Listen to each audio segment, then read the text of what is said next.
Hi student, आज हम Heisenberg के अनिश्चितता के सिद्धांत के बारे में पढ़ेंगे। हाइजेनबर्ग का अनिश्चितता सिद्धांत क्या है? और जब ये पता चल गया कि जो इलेक्ट्रॉन होता है वो कण एवं तरंग दोनों की भांति व्यवहार करता है, तो इसके आधार पर हाइजेनबर्ग ने 1927 में एक सिद्धांत प्रस्तुत किया जिसे हाइजेनबर्ग का अनिश्चितता का सिद्धांत कहते हैं। उन्होंने बताया था किसी क्षण गतिशील इलेक्ट्रॉन की स्थिति एवं संवेग का यथार्थ निर्धारण संभव नहीं है। मतलब किसी गतिशील कण या गतिशील इलेक्ट्रॉन की किसी क्षण गतिशील इलेक्ट्रॉन की स्थिति एवं उसके संवेग या वेग का यथार्थ निर्धारण संभव नहीं है। कहने का मतलब यदि इलेक्ट्रॉन गतिशील है, यदि इलेक्ट्रॉन क्या है, गतिशील है, तो जब वह गतिशील होगा तो उसकी स्थिति और उसके वेग या संवेग दोनों का एक साथ जो है यथार्थ निर्धारण संभव नहीं है। कहने का मतलब हाँ वही चीज है कि यदि जो है उसके संवेग में जो है अनिश्चितता होगी तो उसका स्थिति जो है सही हमें आकलन नहीं होगा, या इसकी स्थिति में अनिश्चितता होगी तो उसके संवेग का जो है ठीक जो है आकलन संभव नहीं होगा। मतलब दोनों का जो है कैलकुलेशन, दोनों चीजों को एक साथ जो है उसकी स्थिति को और उसके वेग को हम निर्धारित नहीं कर सकते हैं। उन्होंने बताया कि मान लेते हैं किसी क्षण यदि गतिशील कण की अनिश्चितता डेल्टा एक्स और संवेग जो है उस तरह से डेल्टा पी हो, तो इसका जो गणितीय स्वरूप बनेगा वो delta X into delta P greater than H upon 4 pi क्या होगा, एच अपान 4 पाई के होगा। मतलब कुल मिलाकर के ये है, यदि हम उसके जो है कण का यथार्थ निर्धारण करेंगे तो उसकी संवेग में अनिश्चितता होगी, और यदि इसका संवेग निर्धारण करेंगे तो उसके जो है क्या नाम है, कण की में जो है उसकी स्थिति में क्या होगी, अनिश्चितता होगी।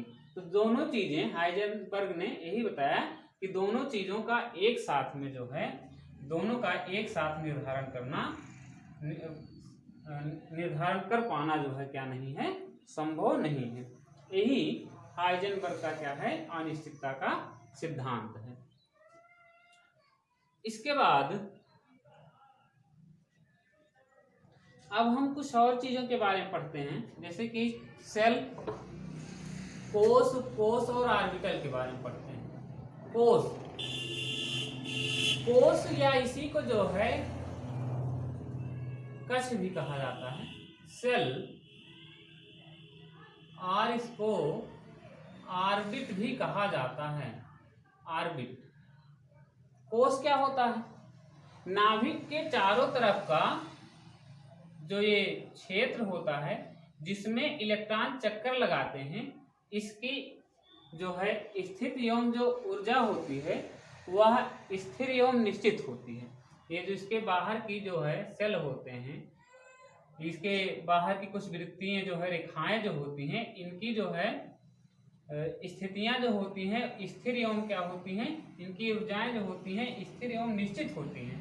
इन्हीं जो मतलब वृत्तीय कक्षाएं हैं, इन्हीं वृत्तीय कक्षाओं को ही क्या कहा जाता है, कोष कहा जाता है, या इसी को क्या कहते हैं, कक्ष भी कहते हैं। कोष या कक्ष या इसी को क्या कहा जाता है, ऊर्जा स्तर भी इसी को कहा जाता है, ऊर्जा स्तर। और इन ऊर्जा स्तरों या कोषों को हम सामान्य रूप से K L M N dot infinite से क्या करते हैं, प्रदर्शित करते हैं। तो के एल एम एन से प्रदर्शित करेंगे, या फिर 1 2 3 4 इस तरह से हम इसको क्या करेंगे, प्रदर्शित करेंगे। तो यही चीज है, इसके चारों तरफ जो ये वृत्तीय कक्षाएं हैं, इनकी जो होती हैं ऊर्जाएं स्थिर एवं क्या होती हैं, निश्चित होती हैं। इन्हीं को कोष या कक्ष या जो है क्या कहा जाता है, ऊर्जा स्तर कहा जाता है। इसके बाद होता है उपकोष। उपकोष क्या है, उपकोष के बारे में अब हम पढ़ेंगे। उपकोष सब सेल, सब सेल। उपकोष क्या होता है? उपकोष जो ऑर्बिटल होता है, इसमें उपकोषों में जो हम जानते हैं ऑर्बिटल होते हैं, ऑर्बिटलों की जो आपस में ऊर्जाएं होती हैं वह बराबर नहीं होती हैं, इसलिए इनको छोटी छोटी उप इकाइयों में बांट दिया गया है, जिनको क्या कहते हैं? उपकोष कहते हैं। जो ऑर्बिटल्स होते हैं, ऑर्बिटल्स की जो ऊर्जाएं होती हैं, उनकी ऊर्जाएं आपस में जो होती हैं क्या नहीं होती हैं? बराबर नहीं होती हैं, इसलिए इनको छोटी छोटी उप इकाइयों में बांट दिया गया, डिवाइड कर दिया गया है। उन्हीं को क्या कहा जाता है? उपकोष कहा जाता है। उपकोषों को सामान्य रूप से एस, पी, डी और किससे प्रदर्शित किया जाता है? एफ से प्रदर्शित किया जाता है। बात समझ में आई? इनको क्या एस, पी, डी और किससे प्रदर्शित किया जाता है?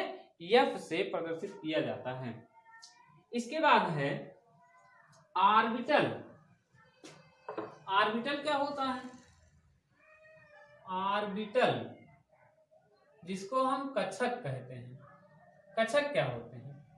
नाभिक के चारों तरफ का वह त्रिविमीय क्षेत्र जहां पर इलेक्ट्रॉन के पाए जाने की संभावना सबसे अधिकतम होती है, उसी को ऑर्बिटल कहा जाता है। ठीक है?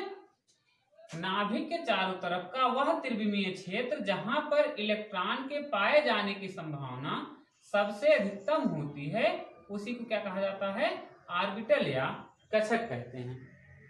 अब एक होता ऑर्बिट, जैसे भैया ऑर्बिट और ऑर्बिटल। कक्ष और कक्षक में क्या अंतर है? तो कक्षक जो होता है नाभिक के चारों तरफ का भी ये भी क्षेत्र होता है, पर यहाँ इलेक्ट्रॉन कहाँ पर मिलेगा इसकी संभावना, मतलब यहाँ इलेक्ट्रॉन इसमें मूव करते रहते हैं, ये निश्चित नहीं है कि इलेक्ट्रॉन कहाँ पर है। लेकिन ये कक्षक जो होता है यहाँ वह क्षेत्र होता है जहां पर, मतलब जैसे कि मान लिया गया कि इलेक्ट्रॉन कहां पर है? यहाँ। तो ऑर्बिटल वह स्थान होता है जहां पर इलेक्ट्रॉन के पाए जाने की जो संभावनाएं होती हैं वो सबसे क्या होती हैं? ज्यादा होती हैं। और दूसरी बात यह है जो ऑर्बिटल होते हैं, ऑर्बिट जो होता है, ऑर्बिटल में मैक्सिमम हम जानते हैं कितने इलेक्ट्रॉन आ सकते हैं? 2 इलेक्ट्रॉन।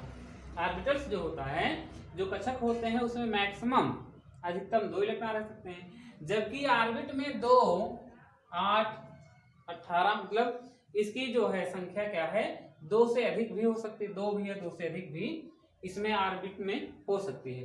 पर ऑर्बिटल में जो है इलेक्ट्रॉन की जो संख्या होती है वह 2 से ज्यादा नहीं रह सकती है। इसके बाद ऑर्बिटल के प्रकार हैं, या जो है ऑर्बिट जो है इनके प्रकारों के बारे में हम समझते हैं। तो पहला है ऑर्बिटल के प्रकार जो है, तो पहला है S orbital. S orbital, S orbital क्या होता है? एस ऑर्बिटल जो होता है इसका जो आकार होता है वो गोलाकार होता है। ठीक है ना? एस ऑर्बिटल जो होता है इसका आकार कैसे होता है? गोलाकार होता है। मतलब जैसे कि एक फुटबॉल होता है, ठीक उसी फुटबॉल की तरह ही आकार किसका होता है? एस ऑर्बिटल का भी आकार होता है। अच्छा, अब इसमें जो है एक चीज हम ज्ञात करें, नोडल प्लेन। नोडल प्लेन मतलब नोड तल क्या होगा? नोड तल या नोडीय तल। नोडीय तल क्या होता है? देखिए, मतलब नाभिक के न्यूक्लियस के चारों तरफ का वह क्षेत्र होता है जहां पर इलेक्ट्रॉन के पाए जाने की जो प्रायिकता, या हम ऐसे कह सकते हैं चारों तरफ का वह क्षेत्र है जहां पर इलेक्ट्रॉनों का घनत्व कितना होता है? 0 होता है, उसी को नोड तल कहा जाता है। नाभिक के चारों तरफ का वह त्रिविमीय क्षेत्र जहां पर इलेक्ट्रॉन के पाए जाने की प्रायिकता लगभग 0 होती है, अर्थात इलेक्ट्रॉनों का घनत्व 0 होता है, उसी को क्या कहा जाता है? नोड तल कहा जाता है। अब जैसे एस ऑर्बिटल में हम नोड तल की बात करें कि नोड तल इसमें क्या होगा, तो यहाँ पर इसका नोड तल क्या होगा? वो 0 होगा। 0 क्या होगा? क्योंकि इसका जो आकार देखिए गोलाकार है।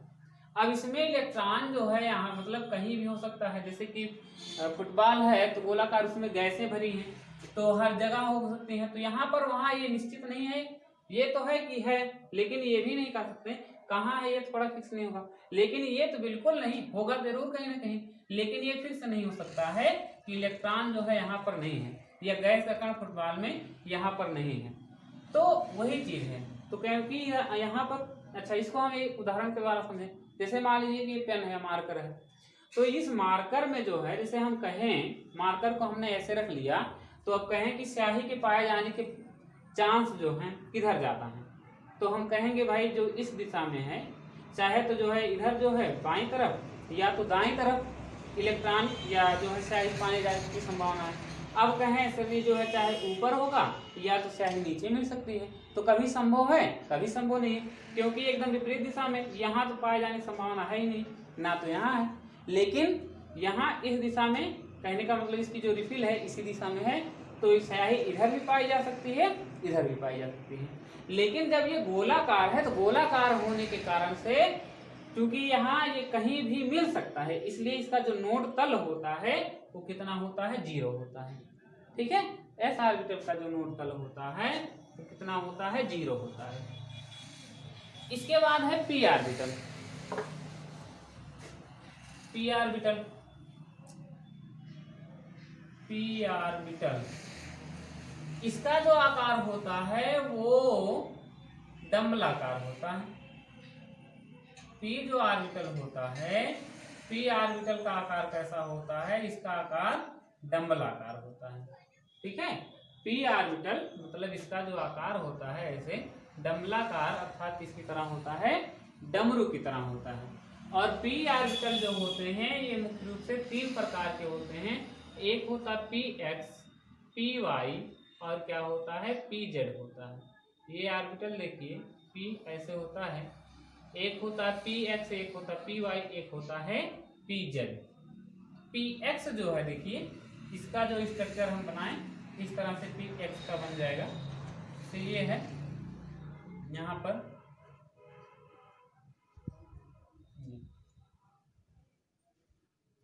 तो ये है एक्स। ठीक है, या इसको यहां से हम गायब कर दें इस तरह से, तो ये किसका आकार है, ये पी एक्स ऑर्बिटल है। कौन सा है, पी एक्स ऑर्बिटल है। तो पी एक्स ऑर्बिटल, अब यहाँ पर इलेक्ट्रॉन के पाए जाने की जो संभावना है, देखिए ध्यान दीजिए आप, इलेक्ट्रॉन के पाए जाने की संभावना इसी दिशा में होगी। अब कहिए इसका जो नोड तल बनेगा, इसका नोड तल जो बनेगा पी एक्स है तो इसका नोड तल क्या बनेगा, पी वाई, और पी जेड इसका क्या बन जाएगा, ये नोड तल बन जाएगा।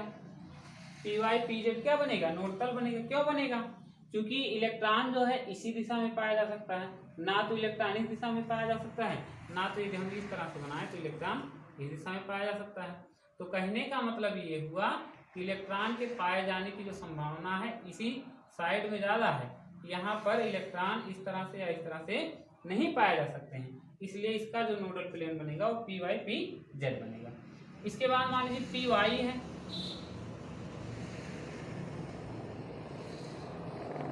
इसकी संरचना ऐसे क्या है, ये पी वाई है, इसको मान लीजिए ऐसे। ठीक,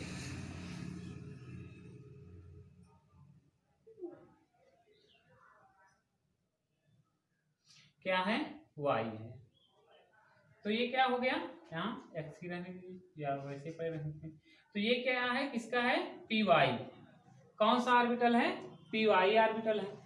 अब पी वाई ऑर्बिटल है तो यहाँ पर नोडल प्लेन क्या बन जाएगा, अब इलेक्ट्रॉन तो यहाँ मिल सकता है, क्योंकि ऑर्बिटल हम जानते हैं कि वह क्षेत्र होता है जहाँ पर इलेक्ट्रॉन के पाए जाने की संभावना ज्यादा होती है, तो इलेक्ट्रॉन या तो यहाँ पाया जा सकता है, यहाँ इस जगह पर इलेक्ट्रॉन पाया जा सकता है। लेकिन यदि हम बात करें इधर या इस तरह से, तो यहाँ पर इलेक्ट्रॉन नहीं पाया जा सकता है, अर्थात इसके जो नोड तल बनेंगे वो क्या बन जाएंगे, पी जेड, और क्या बनेगा, पी एक्स, या इसको कुल मिलाकर के हटा दें, या इसमें पी का मतलब थोड़ा सा से हटा दें, इसमें वाई और जेड होगा नोडल प्लेन, इसमें क्या होगा, जेड और एक्स, नोडल प्लेन क्या होगा, जेड एक्स होगा। और उसके बाद पीजेड का स्ट्रक्चर इस तरह से बनता है, ये है देखिए इस तरह, ये क्या है, ये हो गया, इसको हम मान लेते हैं क्या है, जेड। किसका स्ट्रक्चर है ये, पीजेड का है, पीजेड। अब पीजेड है ये, तो इस यहाँ पर इलेक्ट्रॉन कहाँ पाया जा सकता है, यहाँ पर इलेक्ट्रॉन पाया जा सकता है।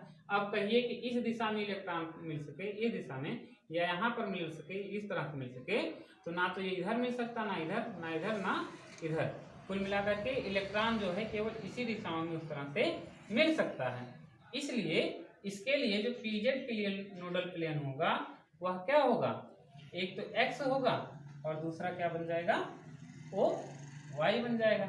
इसके लिए जो नोडल प्लेन बनेंगे वो क्या बनेंगे, एक्स और क्या बन जाएंगे, वाई बन जाएंगे। तो ये है इसकी संरचना, ये संरचना है पी ऑर्बिटल की। इसके बाद होता है डी ऑर्बिटल। डी ऑर्बिटल का आकार जो होता है, डी ऑर्बिटल का आकार कैसे होता है, डंबलाकार होता है। डी ऑर्बिटल का आकार कैसे होता है, डंबलाकार होता है। इसकी जो आकृति होती है इस तरह से, मतलब डंबलाकार। उसकी जो थी डमरू की तरह थी, और इसकी जो होती है डी ऑर्बिटल की, वो कैसे होती है, द्विडमरू की तरह इसकी आकृति होती है। तो इसका आकार कैसा होता है, डमरू की तरह।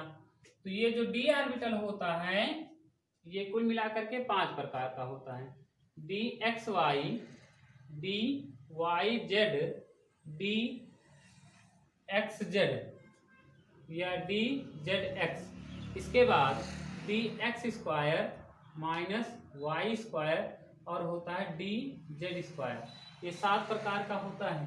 क्या होता है, D X Y, D Y Z, D X Z, D Z X, D X Z ही लिख लीजिए, डी एक्स जेड। इसके बाद D X square minus Y square और लास्ट में क्या है, डी जेड स्क्वायर।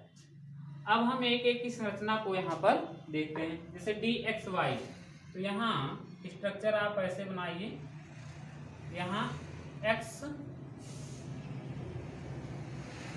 यहाँ एक्स और ये वाई। तो ये जो स्ट्रक्चर बनेगा डी एक्स वाई का, यहाँ इस तरह से ये बनेंगे, इसके ऑर्बिटल रहेंगे। तो ये है डी एक्स वाई। अब यहाँ पर इलेक्ट्रॉन के पाए जाने की प्रोबेबिलिटी जो बनेगी, यहाँ पर इधर इलेक्ट्रॉन मिल सकता है, यहाँ मिल सकता है, यहाँ पर ये जो स्थान यहाँ पर बच रहा है, कहने का मतलब नोडल प्लेन यहाँ पर क्या होगा, वाई, और जो जेड होगा इसका क्या होगा, वो नोडल प्लेन होगा। तो नोडल प्लेन क्या बन जाएगा, वाई जेड और क्या बन जाएगा, एक्स जेड। एक्स जेड जो बनेगा इसका, इसके 2 नोडल प्लेन बनेंगे। एक क्या बनेगा, क्या होगा, वाई जेड, और दूसरा क्या बनेगा, एक्स जेड। इसके बाद वाई जेड का हम स्ट्रक्चर बनाएं तो ऐसे सेम इसी तरह से, कुछ करना नहीं, यहाँ वाई और यहाँ पर क्या हो जाएगा, जेड। बाकी चीजें उसी तरह से आप बनाएंगे द्विडमरू की तरह। अब क्योंकि देखिए इलेक्ट्रॉन के पाए जाने की संभावना इधर और जो है इधर कुल मिलाकर के बनी, तो ना तो इधर जो है इलेक्ट्रॉन मतलब इस साइड में पाया जा सकता था, और ना तो जो है इस साइड में पाए जाने की संभावना बनी। अब ठीक उसी प्रकार से जो है, तो इसके लिए क्या हो जाएगा, एक किसका फिगर है, डी वाई किसका है, जेड का। तो डी वाई जेड है, इसके लिए नोडल प्लेन क्या बनेंगे, एक्स वाई और फिर क्या बन जाएगा, एक्स जेड।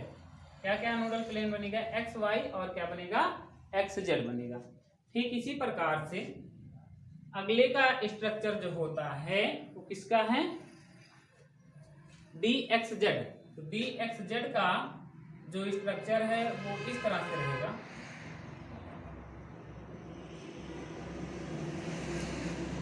एक्स और ये क्या है, जेड।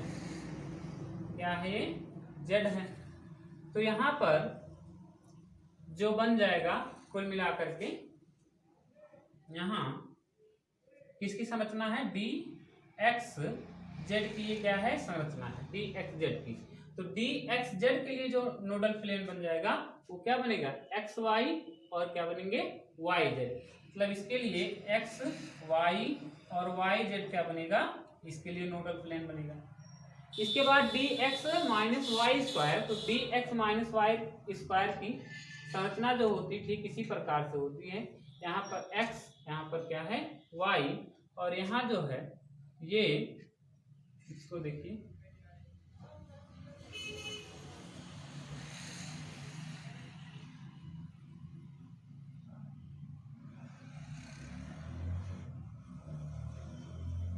इस तरह से बनेगा इसका स्ट्रक्चर, और ये x और ये क्या है y। यहाँ ये भाग ऐसे इसका क्या बनता है स्ट्रक्चर, इस तरह से इसकी जो संरचना होती है वो इस तरह से इसकी क्या होती है, प्राप्त होती है। ये संरचना है D X square minus Y square होती है। और इसके लिए जो नोडल प्लेन होता है मुख्य रूप से ज्ञात किया गया है, तो इसके लिए नोडल प्लेन कितना होता है, 2 होता है। इसके लिए D X square minus Y square के लिए जो नोडल प्लेन होता है वो कितना होता है, 2 होता है। और इसके बाद जो होता है वह क्या है, इसके बाद है डी जेड स्क्वायर। तो डी जेड स्क्वायर की संरचना इस तरह से होती है, ये है, तो यहाँ पर ऐसे देखिए, यहाँ इसकी संरचना जो होती है वह इस तरह से डी जेड स्क्वायर की क्या होती है, संरचना होती है। संरचना किसकी होती है, डी जेड स्क्वायर की संरचना है। और यहाँ भी जो वो नोडल प्लेन आता है, इसके लिए जो नोडल प्लेन होता है डी ऑर्बिटल के लिए, वो नोडल प्लेन कितना होता है, 0 होता है। इसके बाद आता है एफ ऑर्बिटल। तो एफ ऑर्बिटल जो होता है, एफ ऑर्बिटल की जो आकृति होती है, इसकी आकृति जो होती है बहुत ही जटिल होती है। इसकी जो आकृति होती है डी एफ ऑर्बिटल की, उसकी आकृति क्या होती है, बहुत ही जटिल होती है। फिर से एक बार देख लेंगे, एस ऑर्बिटल की जो आकृति होती है वो कैसा होता है, वो गोलाकार होता है। उसके बाद पी ऑर्बिटल का जो होता है, पी ऑर्बिटल का कैसा होता है, डंबलाकार होता है। और उसके बाद जो डी ऑर्बिटल होता है, डी ऑर्बिटल का आकार जो होता है, इसकी आकृति जो होती है द्विडंबलाकार होती है। और जो एफ ऑर्बिटल होती है उसकी जो आकृति होती है क्या होती है, जटिल होती है। धन्यवाद।